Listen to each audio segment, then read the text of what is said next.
ಪಾರ್ಥ. ಪಾರ್ಥ ಪಾರ್ಥ ಪಾರ್ಥ ಯಾರವನು? ಪಾರ್ಥ ಶರಣಾಗತ ರಕ್ಷಕ, ಶತ್ರುಗಳ ವಿಧ್ವಂಸಕ. ಮೋಸ ವಂಚನೆಗಳಿಂದ ಗದ್ದಲ ಮುದುಕನನ್ನು ಕೊಂದವನು ಶತ್ರುಗಳ ವಿಧ್ವಂಸಕನೇ. ಪಾರ್ಥ ನಿಮಗೆ ಶ್ರೀ ಕೃಷ್ಣ ಬೆಂಬಲವಿದೆ.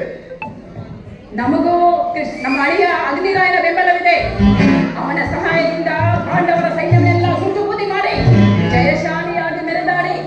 ಬೇಡ ಬೇಡ, ಈ ದುರಾಗ್ರಹ ಬೇಡ, ಈ ದುರಿಚ್ಛೆ ಬೇಡ. ಅರ್ಜುನನೊಡನೆ ಯುದ್ಧ ಬೇಡ. ಶರಣಾಗತರಾಗಿ ಶ್ರೀ ಕೃಷ್ಣನ ಕೃಪೆಗೆ ಪಾತ್ರರಾಗುವ. ಈಗ ಮಾತನಾಡುತ್ತಿರುವ ನೀವು ನನ್ನ ಪತಿಯಾದ ನೀಲಧ್ವಜರು ಅಥವಾ ಈ ಸ್ವರೂಪದಿಂದ ನಿಂತಿರುವ ಹೇಳಿಯೋ? ಧೈರ್ಯವಿದ್ದರೆ ಹೋರಾಡಿ, ಇಲ್ಲದಿದ್ದರೆ ಬಳೆಗಳನ್ನು ತೊಟ್ಟುಕೊಂಡು ಕುಳಿತು ಮಾಡಿ. ಓ ಹರಿಯರಿ, ಅವಸಾನ ಕಾಲ ಹತ್ತಿರ ಬಂದಿದೆ.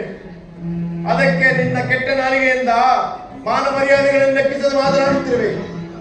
ಈ ರೀತಿ ನಿನ್ನಿಂದ ಅಪಮಾನ ಆಗೋದಕ್ಕಿಂತ ರಣರಂಗದಲ್ಲಿ ಹೋರಾಡಿ ಮಡಿಯುವುದೇ ಮೇಲು. ನಡೆಯುವುದಕ್ಕೆ ಸರಿಯಾಗಿ ಹೇಳ್ತೀರಾ ಅಪ್ಪಾಜಿ. ಮಾತೆಯವರ ಈ ಸುತ್ತು ನುಡಿಗಳಿಂದ ನನಗೂ ಬಹಳ ನೋವಾಗಿದೆ. ಯುದ್ಧದಲ್ಲಿ ಆ ಅರ್ಜುನನನ್ನು ಎದುರಿಸಿ ಹೋರಾಡೋಣ. ಗೆದ್ದರೆ ಜಯ, ಇಲ್ಲದಿದ್ದಲ್ಲಿ ವೀರ ಸ್ವರ್ಗ. ನಡೀಲಿ ಹೋಗೋಣ. ನಡೆ ಕುಮಾರ.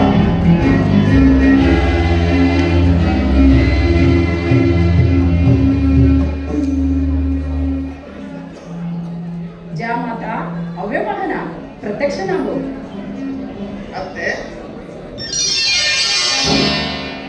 ಹೆಣ್ಣು ಕೊಟ್ಟ ಅತ್ತೆ ತಾಯಿಯ ಸಮಾನ ಅಂತ ಶಾಸ್ತ್ರ ಪುರಾಣಗಳು ಹೇಳ್ತವೆ. ಈ ತಾಯಿಯ ಸಮಾನರಾದ ಅತ್ತೆ ಮಾತನ್ನು ನಡೆಸಿಕೊಡುವುದಾಗಿ ವಚನ ಕೊಡು. ಕೊಟ್ಟಿದ್ದೇನೆ, ಹೇಳಿ. ನನ್ನ ಪತಿಯನ್ನು ಅರ್ಜುನನ ಮೇಲೆ ಸೈನ್ಯಕ್ಕೆ ಕಳಿಸಿದ್ದೇನೆ. ಅರ್ಜುನನ ಸೈನ್ಯವನ್ನೆಲ್ಲ ಧ್ವಂಸ ಮಾಡಿ ಜಯವನ್ನು ತಂದು ಕೊಡು. ಏನು, ಅರ್ಜುನನ ಸೈನ್ಯವನ್ನು ನಾನು ಧ್ವಂಸ ಮಾಡಬೇಕೆ? ವಚನ ಕೊಟ್ಟಿದ್ದೀಯಾ, ನಡೆಸು.